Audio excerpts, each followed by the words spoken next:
pensarla es sobre la hipótesis política de los comunes, porque a mí no me interesa tanto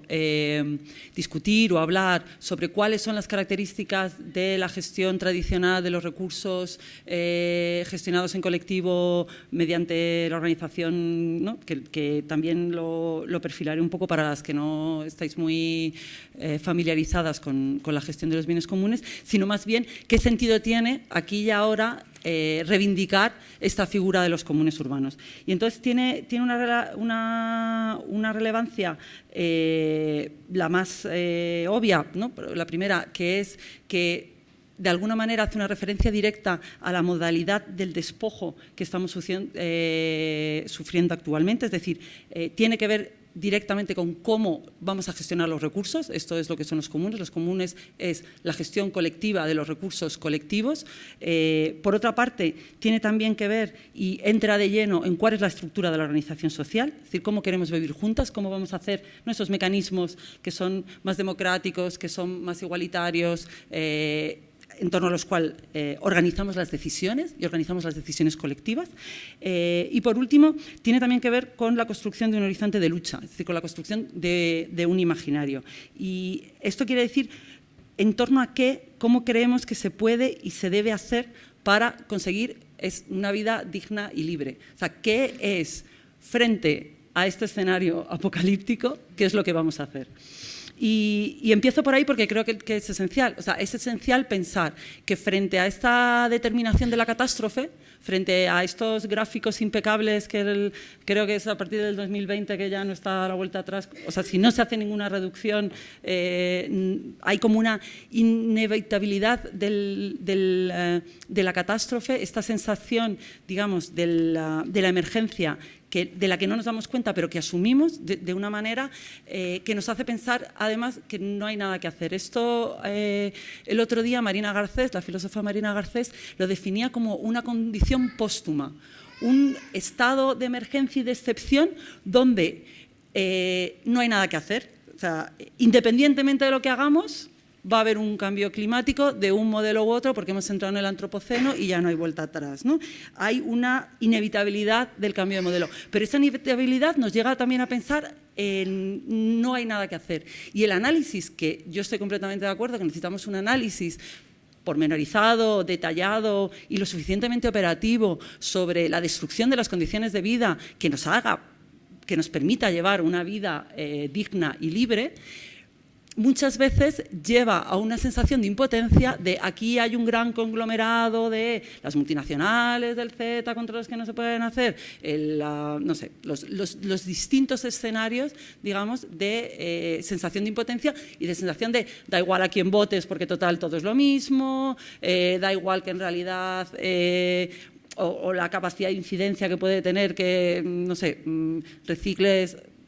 consumas de una manera u otra frente, digamos, a toda la estructura de organización del mundo. Frente a eso, decía Marina, lo importante es volver a construir vínculos que relacionen lo que hacemos todos los días con lo que va a suceder mañana. Y podemos incluso pensar que no hay un futuro, que el futuro está indeterminado, que no estamos en una época de cambios constantes donde realmente la inseguridad de la permanencia de las condiciones de vida es muy amplia, pero por lo menos que en la acción concreta sepamos y seamos conscientes de que lo que hacemos aquí y ahora condiciona lo que sucede después y que eso tiene unos efectos y que también en torno a los comunes tiene de alguna manera unos afectos. Como decía, esta hipótesis de los comunes no es una hipótesis nostálgica, tal y como lo hemos trabajado desde el Observatorio Metropolitano y creo que tal y como lo trabajan la gente que utiliza en concreto el término de los comunes urbanos, no es una idea idílica de había un mundo fantástico rural allí, ¿no? Que puede ser la Edad Media, que tiene muy mala fama, pero que también puede ser un mundo rural, de comunidades, donde todo el mundo se lleva bien y entonces qué bonito sería volver a eso. No es esa construcción de esos comunes,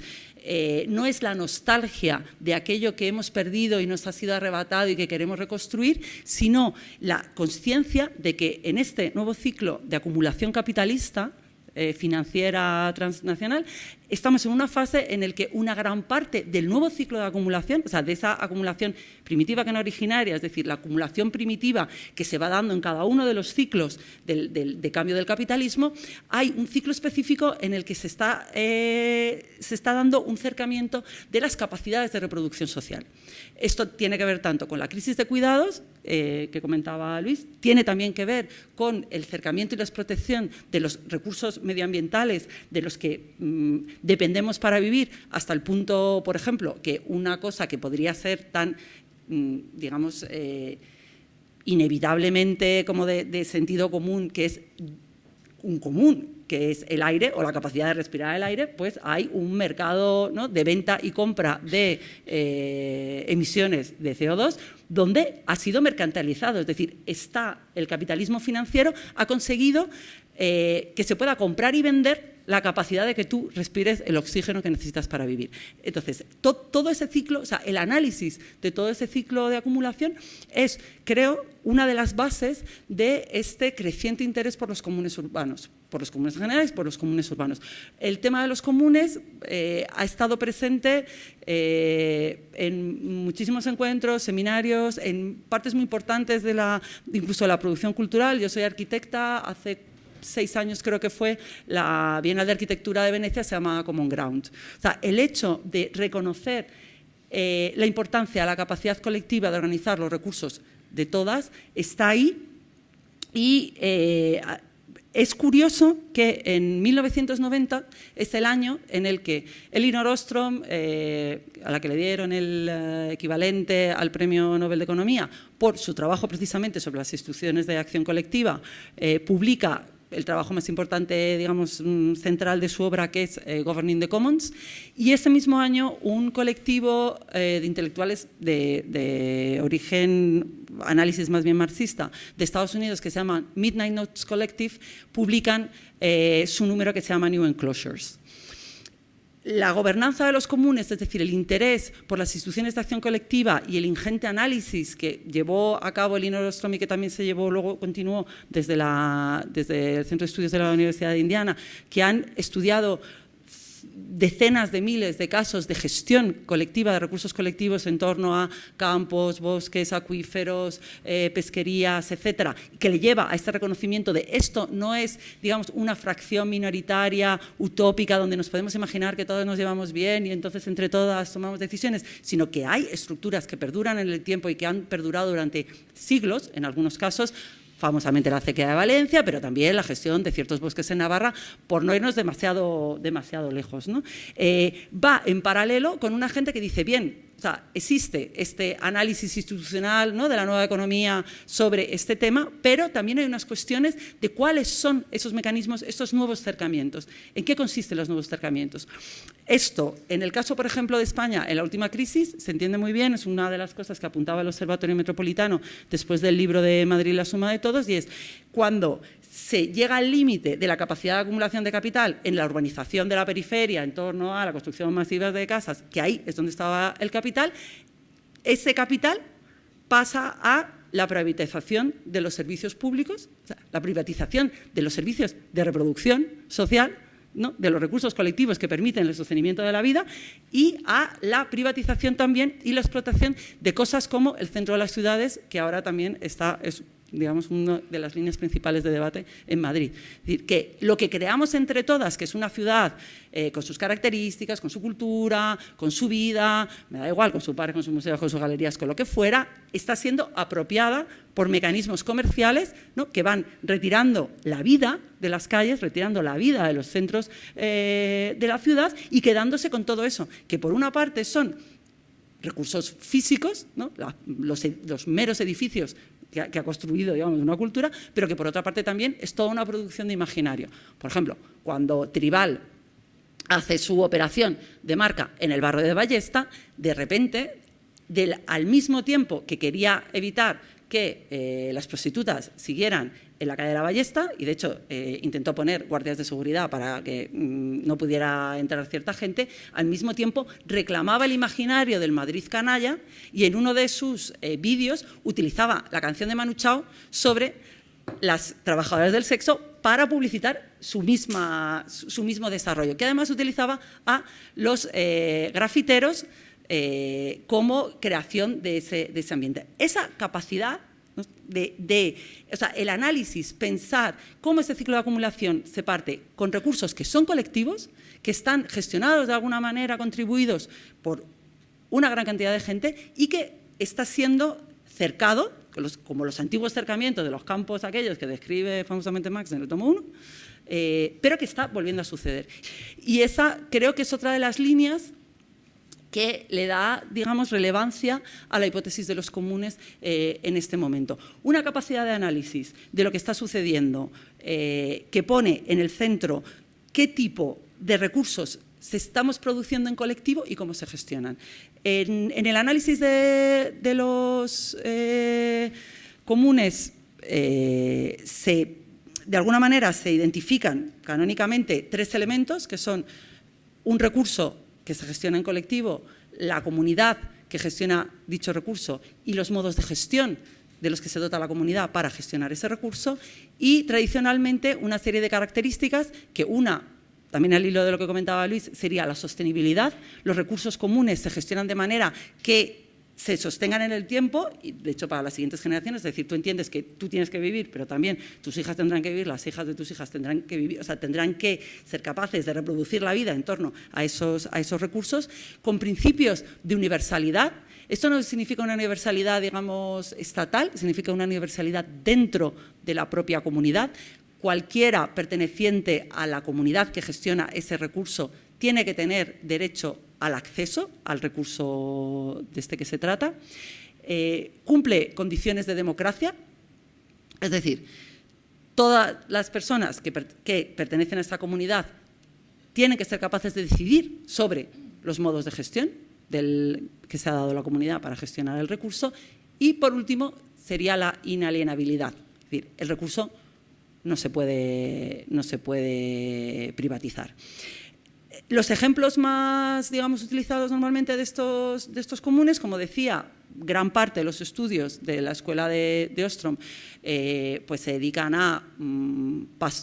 pastos, acuíferos, sistemas de regadío, sistemas de pesquería, famosamente las langostas en Maine, bosques, etcétera.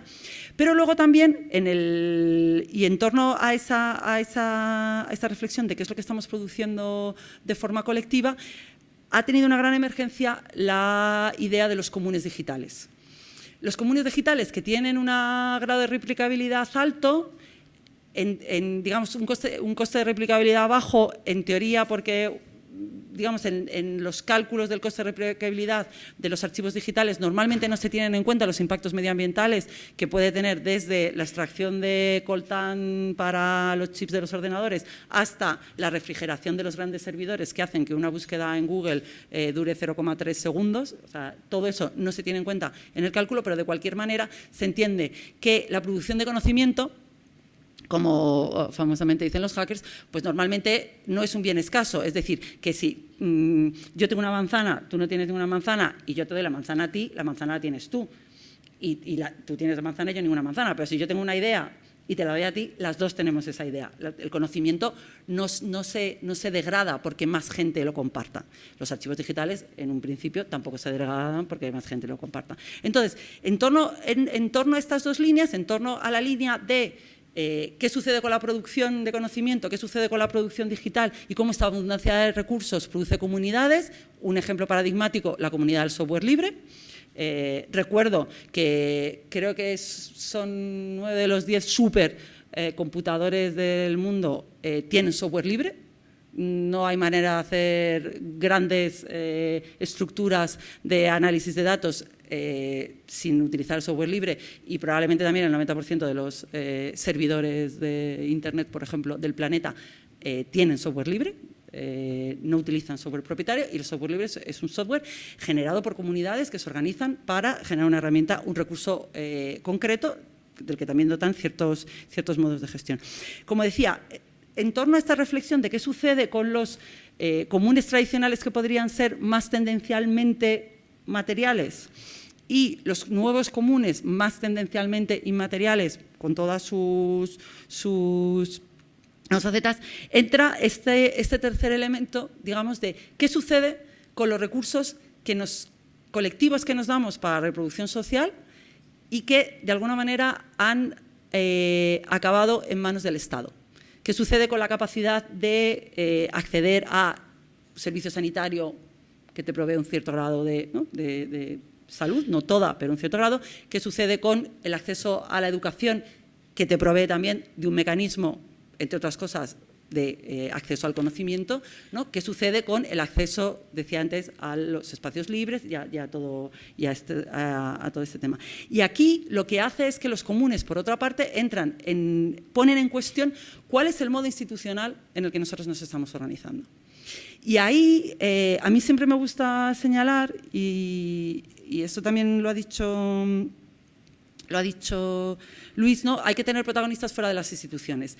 Lo que sucede es que cuando nosotros hablamos de instituciones, normalmente es como una especie de cosa corta, ¿no? Como de lema, de que, digamos, la parte más corta de las instituciones públicas del Estado-Nación. Y esto es lo que llamamos las instituciones. Pero instituciones son muchas otras cosas. Los comunes son instituciones, ¿no? O sea, que el Tribunal de Aguas de Valencia sobreviva durante 700 años es porque se ha construido una institución. Las instituciones son estructuras que tienen la voluntad de permanecer a lo largo del tiempo, que tienen la capacidad de regularse, que tienen la capacidad de modificar sus reglas en torno a los conflictos para adaptarse mejor a las cosas que quiere gestionar, y eso es institucionalidad. Entender que solo hay un tipo de institucionalidad, que es la estatal, y que además es del modelo del Estado-Nación el que habitamos, y que todo lo demás es una especie de flujo amorfo que no se sabe muy bien y que además depende como de una cierta sensación de comunidad y de llevarnos bien y de buena voluntad, creo que no corresponde con la realidad. Entonces, cuando los comunes se organizan en torno a necesidades concretas de las cosas que necesitamos para vivir, cuando además construyen estructuras institucionales que perduran en el tiempo y que son democráticas, sostenibles, universales e inalienables, creo que tenemos en nuestras manos una hipótesis que podemos empezar a aplicar a distintas cosas. El Observatorio Metropolitano es un grupo de investigación militante con una trayectoria de 10 años, escribió en el 2010 la Carta de los Comunes y no sé si por casualidad, creo que no es por casualidad, publicó en el 2014 la apuesta municipalista. Es decir, entender que las propias instituciones que organizan nuestra vida pueden ser, digamos, más parecidas a cómo se gestiona lo común que a cómo está gestionando el Estado lo público, es una de las digamos, líneas que llevan a distintas plataformas a presentarse a las elecciones municipales dentro de esta idea del municipalismo. Y ahí yo diría que primero es que nuestra experiencia en el observatorio, lo que en las discusiones que tuvimos, en los talleres, en las charlas que hemos dado, nos demostraba que muchas veces cuando nosotros hablábamos de lo común, ¿no? Lo común es aquello que es accesible a todo el mundo, democrático, inalienable, entonces la gente decía, hombre, es que eso es lo público. Y decíamos, puede que sea lo público como el ideal de lo público, pero no es como lo público opera. Esto hay bibliografía extensísima que lo explica bastante bien, de cuál es el mecanismo del Estado mediante el cual gestiona lo público. El Estado gestiona lo público de manera parecida a como los propietarios gestionan lo privado, es decir, con una capacidad de tomar decisiones con unas características que yo diría que son jerárquicas, binarias y segmentadoras por naturaleza, que no tienen nada que ver con cómo puede ser la construcción de los comunes o cómo puede ser esta gestión de los comunes desde el común. Entonces, entender que en la relación entre lo público-privado y dónde nos colocamos, y ahí podemos entrar en el debate de cuáles son los límites de esta hipótesis, porque da como para bastante discusión, tendríamos que los comunes pueden ser cosas que se organizan autónomamente, que generan sus propios espacios de autonomía, en donde el papel de lo público, el papel de las instituciones públicas del Estado-Nación sería dejar hacer. Esto es, ¿no? Una gente aquí se está organizando, tiene sus recursos, se organizan, yo por lo menos no molesto. Habría otro papel que es de ser, digamos, de proveer de estructuras de soporte, es decir, me gustaría que esto sucediera, o creo, identifico, sea un recurso, sea una comunidad existente, sea que un modo de gestión en torno al cual se pueden articular, es decir, la idea también de que los comunes no están dados, sino que se producen, no hay un común estático, sino que hay una especie de creación, transformación, ¿no?, del común. Y el tercer papel de la institución sería actuar en su relación con sus propios recursos, generando común desde la institución, que es lo que le llamamos el devenir común de lo público. Estos tres grados producen, digamos, que se aplican en diferentes ámbitos, pero que pueden ayudar a producir ese cambio de paradigma que en su totalidad nos podría también ayudarnos a salir de ese impasse de bloqueo y, sobre todo, yo creo que es la hipótesis ahora mismo más potente que tenemos en torno a cómo imaginar un futuro colectivo que no pase necesariamente por esa catástrofe definida. O sea, huir de la inevitabilidad del desastre en torno a una propuesta que se puede aplicar en distintos ámbitos y que articula, ¿no?, como de esa manera la situación. Por último, terminar con esta idea, o sea, creo que esta idea de los comunes se refleja bastante bien en el hecho de que en la manifestación que ha habido esta mañana sobre Madrid no se vende, que ha unado distintos tipos de colectivos que operan en la ciudad de Madrid en contra del despojo, como decía al principio, se ha terminado con la ocupación de un edificio en la calle Gobernador, esquina al Paso del Prado, que se llama La Gobernadora, y el subtítulo de la gobernadora es Centro Social para la Construcción de Comunes Urbanos. Creo que la capacidad de la sociedad de poner en el centro una pieza tan absolutamente disruptiva, conflictiva y propositiva como los comunes es algo que merece la pena tener en consideración. Gracias.